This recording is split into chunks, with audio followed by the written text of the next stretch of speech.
मैं आज इसका पूरा डेफिनेशन आपको बताऊंगा और साथ ही साथ में उन तमाम सवालों को जवाब दूंगा जो आपका मुझसे था। और साथ वीडियो शुरू करने से पहले मैं आपसे कहूंगा वो रेड बटन आप पे दिख रहा है उसको दबा ले, सब्सक्राइब कर ले, ताकि जब भी मैं कोई नई वीडियो डालूं तो सबसे पहले आप तक पहुंचे। दूसरी बात ये कि ये जो नियमावली है इससे पहले संस्कृत बोर्ड का बना था और आपको जान के बहुत हैरानी होगी कि जितने रूल रेगुलेशन पहले मदरसा बोर्ड फॉलो कर रहा था वो तमाम चीजें अब संस्कृत बोर्ड के कब्जे में जा चुका है। जैसे पहले कमेटी मदरसा के लिए टीचर बहाल करती थी, अब कमेटी जो है संस्कृत बोर्ड में ये काम कमेटी को दे दिया है और जबकि इस नियमावली में ये काम सरकार खुद अपने जिम्मा में ले लिया है। आप ये समझ सकते हैं कि ये मदरसा को डुबोने के लिए ही तो एक साजिश है जो पिछले कई सालों से रची जा रही थी। अब उसका हकीकत आपके सामने आया और मैं आपसे ये भी कहूंगा कि जो संस्कृत बोर्ड की नियमावली है मैं वो भी आपको पढ़ के सुनाऊंगा और स्पेशल उस पर भी मैं एक वीडियो बनाऊंगा। लेकिन ये बहुत बड़ा आपके साथ एक साजिश ही आप इसको मान सकते हैं कि जो काम पहले मदरसा बोर्ड की कमेटी किया करती थी, जैसे टीचर की बहाली हो और भी बहुत सारे काम टीचर करते कमेटी करती थी, अब उन कामों को बिहार सरकार ने अपने अंदर ले लिया है और संस्कृत बोर्ड को ये काम उसके अंदर में दे दिया है कि टीचर की बहाली अब संस्कृत बोर्ड की जो कमेटी होगी वो करेगी। जबकि एक चीज आपको जान के बहुत ही इंटरेस्टिंग फैक्ट है कि संस्कृत बोर्ड में जितनी भी चीजें होती है वो बिहार गवर्नमेंट की होती है, जबकि मदरसे में जितनी भी चीजें होती है वो आवाम की होती है, कमेटी की होती है। जमीन हो, इमारत हो, बिल्डिंग हो, फर्नीचर हो, जितनी भी चीजें हैं सिर्फ पेमेंट टीचरों को देती है। जबकि संस्कृत बोर्ड में ऐसा नहीं है, तमाम के तमाम चीज वो सरकार से लेती है, तब भी ये चीजें हैं। तो चलिए मैं वीडियो शुरू करता हूं। बिहार सरकार शिक्षा विभाग अधिसूचना, और यहां से बहुत लंबे इन्होंने दिया है। जैसे फॉर एग्जांपल मैं पढ़ के आपको बता दे रहा हूं कि 2016 में बिहार राज्य मदरसा शिक्षा बोर्ड 1981 बिहार अधिनियम संख्या 1982 की धारा 26 अंतर्गत प्रदत्त शक्तियों का प्रयोग करते हुए बिहार राज्यपाल बिहार के गैर सरकारी मान्यता प्राप्त अनुदानित मदरसों मौलवी स्तर तक के शिक्षण और गैर शिक्षण कर्मचारियों की सेवा शर्तों को नियमित करने हेतु निम्नलिखित नियमावली बनाते हैं। नियमावली ये बनाए हुए हैं जो टीचर को और जो गैर टीचर है उन तमाम को किस तरह आगे काम करना है, किसका कहां तक जो है शक्ति है, ये बताने के लिए। प्रस्तावना, बिहार राज्य में अवस्थित गैर सरकारी मान्यता प्राप्त अनुदानित मदरसों के शिक्षा और गैर शिक्षण कर्मचारियों की नियुक्ति संबंधित मदरसों के प्रबंध समिति के द्वारा की जाती है। इन नियुक्तियों एवं सेवा शर्त को व्यवस्थित करने और पारदर्शिता के उद्देश्य से यह नियमावली बनाई जाती है। आप देख ले यहाँ पे ये लिखा जा रहा है कि जो टीचर की बहाली थी, ये जो गैर टीचर है उनकी बहाली हुआ करती थी, उनको साफ सुथरा करने के लिए ये नियमावली बनाई गई। तो संस्कृत बोर्ड में क्या किया गया, सरकार आपने खुद संस्कृत बोर्ड की कमेटी को ये काम दे दिया है और यहाँ ये आप अपने जिम्मे में ले लिए हैं। बैरकैफ संक्षिप्त नाम विस्तार एवं प्रारंभ। यह नियमावली बिहार राज्य गैर सरकारी मान्यता प्राप्त अनुदानित मदरसा मौलवी स्तर तक शिक्षण और गैर शिक्षण कर्मचारी नियुक्ति एवं सेवा शर्त नियमावली 2022 कही जाएगी। इसका विस्तार संपूर्ण बिहार राज्य में होगा। यह अधिसूचना निर्गत होने की तिथि से प्रवृत्त होगी, यानी जब से ये हो रहा है तब से इसको लागू किया जा रहा है। ठीक, परिभाषाएं, जब तक कोई बात विषय या संदर्भ में विरुद्ध ना हो इस नियमावली में तब तक ये माना जाएगा, अगर विरुद्ध हो तो फिर इसको खत्म किया जाता है उस वक्त। सरकार से अभिप्रेत है बिहार सरकार, यानी ये कितने जगहों से मान्यता प्राप्त से मंजूर शुदा है। अभिप्रेत को आप कहते हैं इंटेंडेंट, यानी मंजूर शुदा है। उन तमाम चीजों को यहाँ से एक बहुत लंबी है कि शिक्षा विभाग से उससे सबसे ये अभिप्रेत है। तमाम लोगों ने इसको जांच लिया है। उसके बाद जो असल चालू हो रहा है मैं वहां आप आ जाता हूं कि प्रबंध समिति अभिप्रेत, ये यहां तक हो गया। गैर सरकारी मान्यता प्राप्त अनुदानित मदरसा तहतानिया कक्षा 1 से 5वीं तक स्तर तक, यहां से जो ये चल रहा है, ये जो नियमावली है आपको याद होनी चाहिए और आपको समझ में आनी चाहिए कि ये नियमावली क्लास 1 से लेके इंटर तक यानी मौलवी तक के लिए है। और जो आलिम है फाजिल, आप जानते हैं वो यूनिवर्सिटी के अंदर में आता है, तो उसके लिए नियमावली नहीं है। अब बाकी जिस मदरसे में तहतानिया अव्वल से लेके फाजिल तक की पढ़ाई है, तो वहां उस मदरसे में ये नियम मौलवी तक लागू होगा, और आलिम फाजिल में जो यूनिवर्सिटी का रूल रेगुलेशन है वो लागू होंगे। गैर सरकारी मान्यता प्राप्त अनुदानित मदरसा वस्तानिया कक्षा पहली से आखिरी तक। चलो अब यहां से जो है इन्होंने प्रचार भाषा ओरिएंटल भाषा से अभिप्रेत है। यहां से टीचरों की तादाद इन्होंने बताई है कि किस मदरसे में कितने टीचर होंगे। फॉर एग्जांपल के ओस्तानिया ग्रेड के मदरसे में कितने, फोकानिया में कितने, मौलवी में कितने होंगे, और किस किस विषय के लिए टीचर होंगे, किनका क्या काम होगा वो कह रहा है। विज्ञान विषय समूह कंप्यूटर के लिए भी अब टीचर होंगे।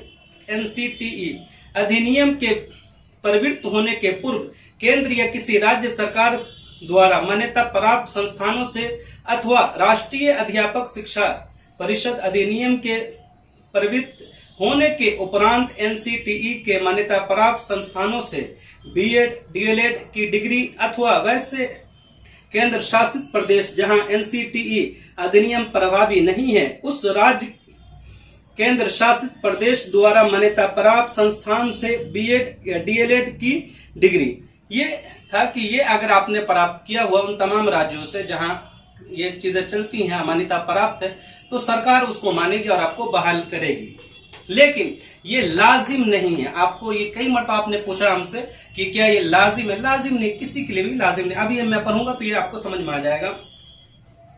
मेधा अंक अभिप्रेत है नियुक्ति। अब सेवा, ये तमाम चीजें मैं छोड़कर नीचे आता हूं। अब यहां से मैं सेवा संवर्ग का गठन, गैर सरकारी मान्यता प्राप्त अनुदानित मदरसों से निम्नलिखित 3 प्रकार के उप संदर्भ होंगे। ओरिएंटल प्रचार्य भाषा शिक्षा से संबंधित शिक्षक का पद, आधुनिक विषय से संबंधित शिक्षक का पद, गैर शिक्षक कर्मचारी का पद। ये 3 तरह के पद होंगे इन मदरसों में। और गैर सरकारी मान्यता प्राप्त अनुदानित मदरसों में शिक्षण गैर शिक्षण कर्मचारियों का पद सोपान प्राधिकृत बल। गैर सरकारी मान्यता प्राप्त अनुदानित मदरसे स्थानीय स्तर तक के शिक्षण और गैर शिक्षण कर्मचारियों की पदानुक्रम और स्वीकृति बल 3 उप संवर्गों में कुल 7 इकाइयों में होंगी। यानी 3 खंड होंगे और 7 टीचर होंगे। उनकी जो है एक लिस्ट होंगी कि कौन किस पद पे है। ये इस तरह होगा, किस तरह होगा यहाँ आगे बता दिया गया है। ओरिएंटल प्रचार भाषा शिक्षण से संबंधित शिक्षकों का पद, हेड मौलवी एक पद होगा स्थानीय स्तर के, आलिम सहायक एक पद, मौलवी सहायक एक पद, हाफिज एक पद। आधुनिक विषय शिक्षण के लिए शिक्षकों के 2 पद होंगे और इंटरमीडिएट प्रशिक्षित के 2 पद होंगे। ठीक, गैर शिक्षण कर्मचारी का 1 पद होगा। अब यहां से आ जाइए, दूसरा है कि विद्यालय परिचारी 1 पद। गैर सरकारी मान्यता प्राप्त अनुदानित मदरसा फोकानिया स्तर तक के टीचरों का यहां से बताया जा रहा है कि कौन किस पद पे होंगे। तो ये तमाम चीजें जो पहली थी वो है, तो मैं इस पे आपका वक्त ना लेते हुए आगे बढ़ता हूं और जो आपके काम की चीज है इसमें मैं वो बताना चाह रहा हूं। नियुक्ति हेतु आहार, यहां से बहाली होने की जो शर्तें हैं कि क्या क्या आपके अंदर होनी चाहिए, क्या योग्यता आपके अंदर होनी चाहिए, कितनी एजुकेटेड पर्सन आप हो तो आपको किस स्तर पे बहाल किया जाएगा, वो सारी चीजें यहां से बताई जा रही है। भारत का नागरिक हो, पहला यह है कि भारत का नागरिक हो। ठीक, तथा बिहार राज्य में अवस्थित मदरसा जिस जिला में हो उसका अस्थायी निवासी हो। ये बिल्कुल एक घटिया किस्म का रूल है कि एक तो भारत का नागरिक हो और साथ ही साथ ये शर्त है कि जिस जिले में मदरसा उसी जिले का आदमी। अगर मान लीजिए किसी जिले में पढ़े लिखों की तादाद नहीं है मदारिस में और वहां मदरसे हैं, तो क्या उसमें टीचर बहाल नहीं होंगे? उन मदरसों को बंद कर दिया जाएगा? ये किस तरह का मतलब आपने कानून बनाया? खुद आपको समझनी चाहिए। जिस जिले के हो उसी जिले के, और आज लाखों टीचर बिहार में ही इस जिले के हैं दूसरे जिले में काम कर रहे हैं, दूसरे जिले के तीसरे जिले में काम कर रहे हैं। या आखिर मदरसे के साथ ही क्यों आपने ऐसा कर दिया? ये बहुत घटिया है, इसे बदलनी चाहिए। इसी तरीके से दूसरा रूल है, हेड मौलवी व स्थानीय स्तर तक के पद पर नियुक्ति हेतु संबंधित अभ्यर्थी की न्यूनतम योग्यता आलिम प्रतिष्ठा, स्नातक प्रतिष्ठा एवं किसी मान्यता प्राप्त मदरसे में कम से कम 5 वर्ष का शिक्षण अनुभव हो। ये जो ऊपर वाली शर्त है कि उसी जिले को, ये संस्कृत बोर्ड में ये चीजें नहीं है कि उसी जिले का आदमी हो तभी जाके बहाल होगा, नहीं, संस्कृत बोर्ड इससे आजाद है, कहीं का भी टीचर हो कमेटी उसे बहाल कर सकती है। लेकिन मदारिस में ये देख लीजिए आप, ये मदारिस को उत्थान देने की बात करते हैं और किस तरह का है। हेड मौलवी में भी वहां पे ये शर्त नहीं है कि 5 साल लगा हुआ हो, बल्कि हेड मौलवी के लिए कि प्रमोशन कर दे, अगर प्रमोशन के लिए नहीं तो डायरेक्ट बहाली कर ले, उसके लिए सेवा शर्त नहीं है, जबकि यहाँ 5 साल दे दिया है। आप आगे सुने, दूसरा रूल है कि हेड मौलवी फोकानिया स्तर पर अगर आप बहाल हो रहे, मदरसा फोकानिया ग्रेड का है, फोकानिया मौलवी स्तर तक के पद पर नियुक्ति हेतु संबंधित अभ्यर्थी की न्यूनतम योग्यता फाजिल और किसी मान्यता प्राप्त मदरसों में से कम 10 वर्ष का शिक्षण अनुभव। अब बताइए कि अगर कोई इंसान किसी मदरसे में जाके फाजिल स्तर पे बहाल होता है तो उम्र उस वक्त 35 होती है, फिर वो 10 साल पढ़ा ले तब जाके उसको आप हेड मौलवी बनाएंगे। कैसी कैसी शर्त आप लगाए, ये खुद ही जांच की विषय है, या स्पट के अंदर इसको भेजें आप। फाजिल सहायक के पद पर नियुक्ति के लिए किसी मान्यता प्राप्त विश्वविद्यालय से न्यूनतम 45% अंकों के साथ फाजिल हो। आलिम सहायक के पद पर नियुक्ति के लिए किसी मान्यता प्राप्त विश्वविद्यालय से न्यूनतम 45% अंकों के साथ आलिम हो। मौलवी सहायक के पद पर नियुक्ति के लिए किसी मान्यता प्राप्त बोर्ड से न्यूनतम 45% अंक हो। ठीक। आधुनिक विषय शिक्षकों की योग्यता जिसमें अंग्रेजी, हिंदी, उर्दू, विज्ञान, कंप्यूटर व समाज अध्ययन शामिल है। ठीक।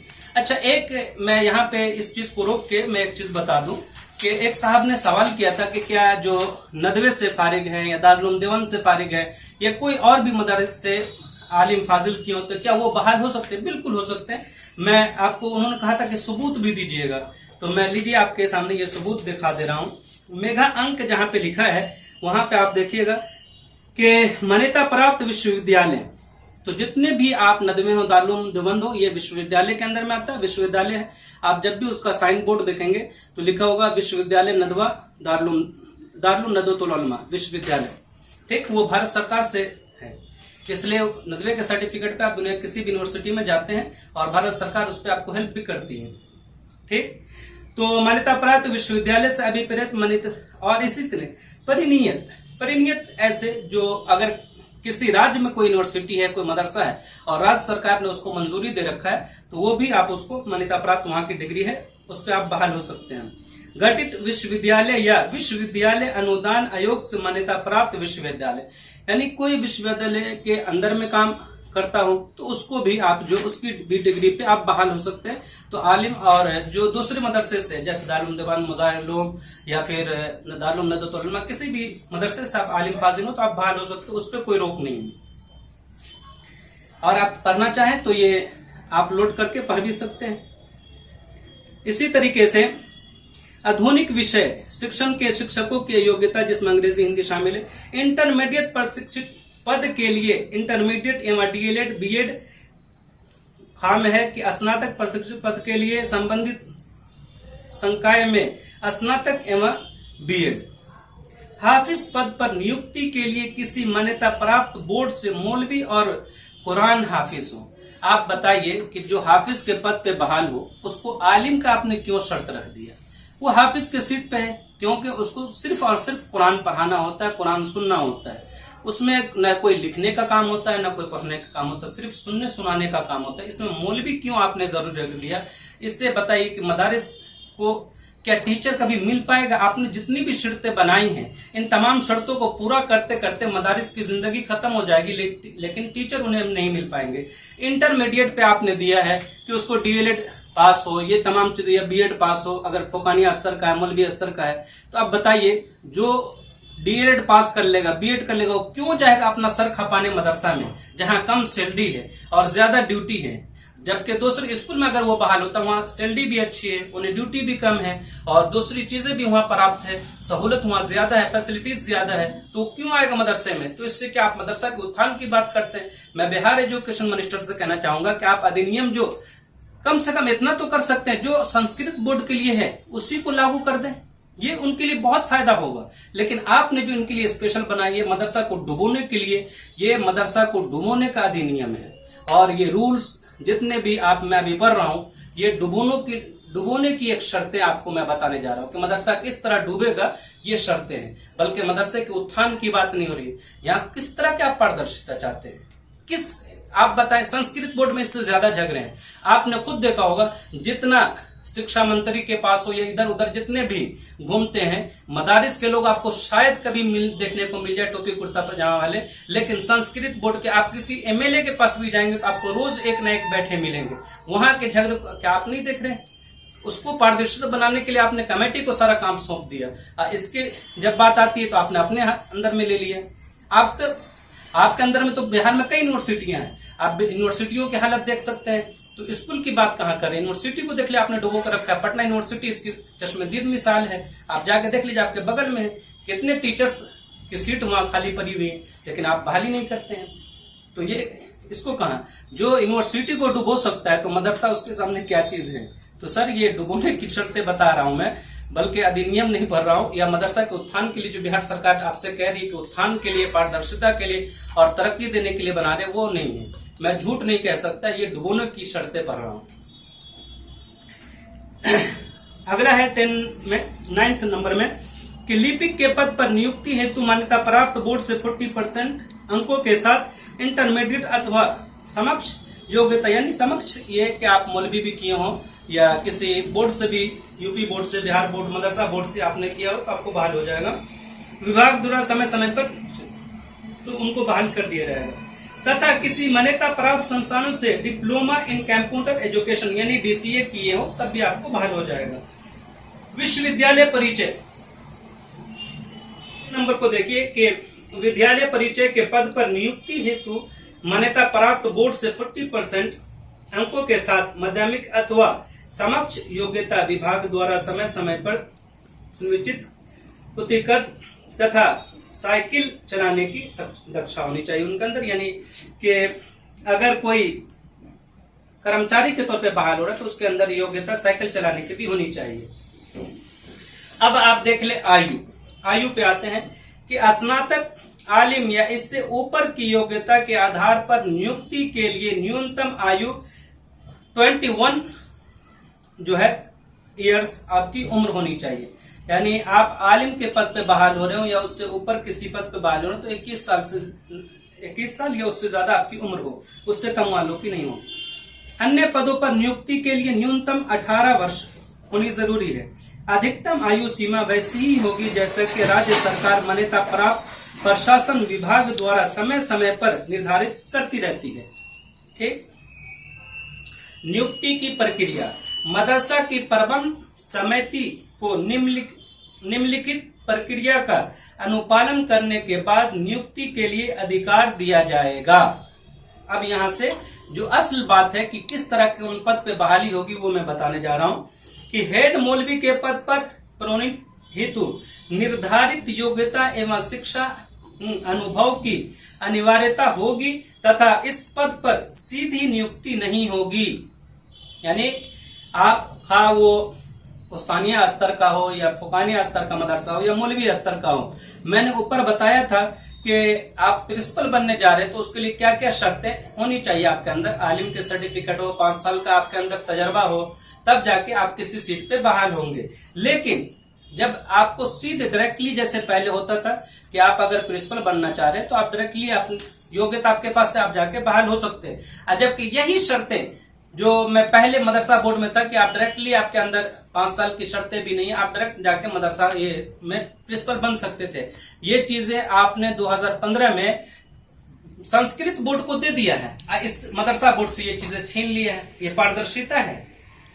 देखिए, ये संस्कृत बोर्ड यूं कहा जाए अगर साफ लफ्जों में तो संस्कृत बोर्ड को सरकार के नजर में डुबाना है, इसलिए समय कमेटी को सारा काम दे दिया है। मदरसा बोर्ड को उठाना है, इसलिए सारा काम अपने अंदर में रख लिया है।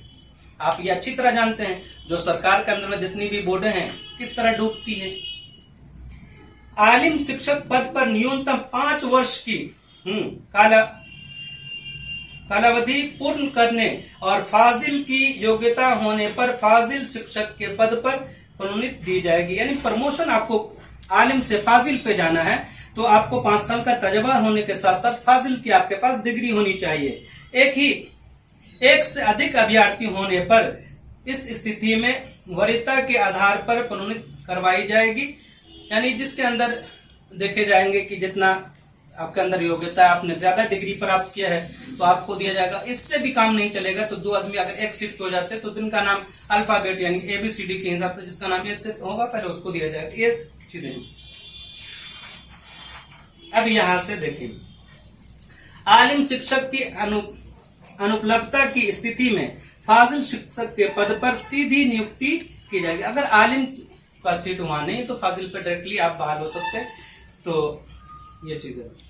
मौलवी सहायक के पद पर न्यूनतम 4 वर्ष की कालावधि पूर्ण करने और आलिम की योग्यता होने पर, यानी आप मौलवी से आलिम पे जाना चाहते हैं तो आपको आलिम की सर्टिफिकेट हो और आपके पास 4 साल का तजर्बा हो तो आप जा सकते हैं। एक से अधिक अभ्यर्थी होने की स्थिति में जो है वरीयता के आधार पर प्रोन्नति की कार्रवाई की जाएगी। यानी कि वही जो मैंने पहले बताया वो कहा जाएगा। और अब यहां से देखिए, इंटरमीडिएट प्रशिक्षित के पद पर न्यूनतम 4 वर्ष की कालावधि पूर्ण करने पर और स्नातक की योग्यता होने पर स्नातक शिक्षक के पद पर प्रोन्नति दी जाएगी। एक से अधिक अभ्यर्थी होने की स्थिति में वरीयता के आधार पर प्रोन्नति की कार्रवाई की जाएगी। वांछित योग्यता इंटरमीडिएट प्रशिक्षित अनुपालता की स्थिति में स्नातक शिक्षक के पद पर सीधी नियुक्ति की जाएगी। हाफिज, मौलवी सहायक एवं इंटरमीडिएट प्रशिक्षक के पद पर सीधी नियुक्ति की जाएगी। यानी मौलवी के लिए जो शर्तें थी मैंने पहले बता दिया कि हाफिज के सीट पे आप बहाल होना चाहते हैं तो आपके पास मौलवी का डिग्री होनी चाहिए और हाफिज की भी हो, दोनों डिग्री लगा कर देंगे तो आपको हाफिज के सीट पे बहाल किया जाएगा। ये डिग्री चाहिए थी। अब यहां से इनके पास कोई योग्यता नहीं होनी चाहिए, मतलब कि 4 साल 5 साल तब जाके बहाल हो, बल्कि डायरेक्ट आप अपना सर्टिफिकेट जमा करें और बहाल हो सकते हैं। और इंटरमीडिएट में भी सीधी बहाली है, लेकिन इंटरमीडिएट में दिया है कि आप DLED या BLED किए हो तो आपको जो है मतलब फौकियत दी जाएगी दूसरों के मुकाबले में। विद्यालय परिचारी के पद पर न्यूनतम 6 वर्ष की कालावधि पूर्ण करने और इंटरमीडिएट की योग्यता होने पर लिपिक के पद पर प्रोन्नति दी जाएगी। एक से अधिक अभ्यर्थी होने की स्थिति में यही। मदरसा के सहायक शिक्षक, लिपिक एवं विद्यालय परिचारी के पदों पर सीधी नियुक्ति विभाग द्वारा जिला के तैयार किए जाने वाले वेब पोर्टल सॉफ्टवेयर के माध्यम से किया जाएगा। ठीक, मदरसा के सहायक शिक्षक, ठीक, लिपिक एवं विद्यालय परिचारी के पदों पर सीधी नियुक्तियां विभाग द्वारा जिला के लिए तैयार किए जाने वाले वेब पोर्टल यानी सॉफ्टवेयर के माध्यम से किया जाएगा। वेब पोर्टल पर नियुक्ति हेतु आवेदन प्रपत्र के साथ साथ जिला के अंदर अवस्थित सभी गैर सरकारी मान्यता प्राप्त अनुदानित मदरसा मौलवी स्तर तक के उपलब्ध रिक्तियों की सूचना वहां रहेगी। आप देख लीजिए, यहाँ पे मदरसा के जो कर्मचारी हैं वो कमेटी नहीं बल्कि वो जिला के जो आपके एजुकेशन डिपार्टमेंट को जो देखते होंगे वो बहाल करेंगे। लेकिन साथ ही साथ मैं यहाँ एक चीज आपको बताने जा रहा हूँ, वो समझने की चीज है कि मदरसा का एक वेब पोर्टल हर जिले में बनाया जाएगा जो कि अभी नहीं बना है। ठीक, और जो अभी नहीं बना है और साथ ही साथ ये शर्त लगा रखा है कि जितने भी जो दूसरे ये टीचर्स के अलावा जो बहाल होंगे उनको कर्मचारी बहाल करेगी। आप जानते हैं कि कर्मचारी कभी इस तरह बहाल कर सकती हैं, बल्कि ये सरकार ने एक खेल खेला है कि जितना मतलब प्रोसेस आप लॉन्ग करते हैं, रेड फीताशाही को खत्म करने के लिए इसी सरकार ने, बीजेपी की सरकार ने एक लंबी अभ्यास लड़ी है। आपको मालूम है 2014 में जब सरकार में ये आई थी तो इनके तमाम शर्तों में एक शर्त ये था कि हम रेड फीताशाही को खत्म करेंगे हिंदुस्तान से। यानी 10 टेबल पे आपको नहीं दोहराएंगे, एक ही टेबल पे आपका काम होना चाहिए। आप बताइए 10 टेबल पे जब जाता है तो सरकार का खुद ही ऑन रिकॉर्ड कहना है कि इससे बहुत ज्यादा घुसपैठी बढ़ती है। पारदर्शिता खत्म होती है। और यहाँ पे आप बताइए 10 टेबल क्या 20 टेबल आप लोगों को दोहरा रहे हैं। बहाली में लेट होगा, लोगों को पैसा जहां पे 1 लाख में बहाल हो जाते थे, आप 15 लाख रुपए देंगे तब भी वो टीचर नहीं बन पाएगा। हर टेबल पे आपको 1-1 लाख 1.5 लाख रुपए। कौन अफसर कह सकता है ईमानदारी से कि हम 1 रुपया नहीं लेते और हम बहाल कर देंगे, आपके प्रोसेस को अच्छे ईमानदारी से कर देंगे। जितने साफ शब्दों में आपने ये लिखते हैं, अगर उसी तरीके से ये साफ शब्द में काम होने लगे तब तो बहुत अच्छी बात है। लेकिन कभी इस तरह हुआ है, रेड फीताशाही को खत्म करने के लिए आपने कहा था, लेकिन यह तो रेड फीताशाही मदरसा बोर्ड के अंदर आप हर टेबल घुमा घुमा के रख दिया है। आप खुद ही इसको समझ सकते हैं। लोगों जागो, अब भी जागो। जबकि इसको संस्कृत बोर्ड से इसको खत्म किया गया, एक काम भी किसी अफसर के अंदर में नहीं, बल्कि बिहार सरकार अपने अंदर में नहीं रखा, सारा का काम कमेटी के अंदर में दे दे। जिस तरीके से बिहार स्टेट मदरसा एजुकेशन बोर्ड में था, उससे ज्यादा छूट दिया गया है। आप पढ़ सकते हैं, मैं वो चीजें भी आपको दिखाऊंगा और वो उस पर भी बाकायदा मैं वीडियो बनाऊंगा और इंशाल्लाह मुझे उम्मीद है कि मैं उसका पीडीएफ अपने डिस्क्रिप्शन लिंक में दे दूंगा। वेब पोर्टल के माध्यम से अभ्यर्थियों से ऑनलाइन आवेदन प्राप्त किया जाएगा। वेब पोर्टल जब बनेगा, अब कब बनेगा ये देखा जाएगा। जब तक पिछले 3 साल में अब्दुल कयूम अंसारी को आपने रखा, एक भी बहाली 17 बहाली के अलावा नहीं होने दिया, और अब इनको और मजीद लटकाना आप चाह रहे हैं। आवेदन की सूचना हेतु राज्य के कम से कम 2 मुख्य उर्दू एवं हिंदी दैनिक समाचार पत्र में विज्ञापन दिया जाएगा। ये चीजें आप जब पोर्टल पे लगा ही रहे हो तो हिंदी अखबार या उर्दू अखबार में देने की क्या जरूरत थी, या फिर वेब पोर्टल पे नहीं लगाई, हिंदी उर्दू अखबार में दीजिए। एक जगह 10 खर्च को आप शामिल कर रहे हैं। जबकि इस संस्कृत बोर्ड में सिर्फ और सिर्फ समाचार पत्र में जो है ऐलान अनाउंस होगा, बाकी वेब पोर्टल का वहां कुछ भी जिक्र नहीं है।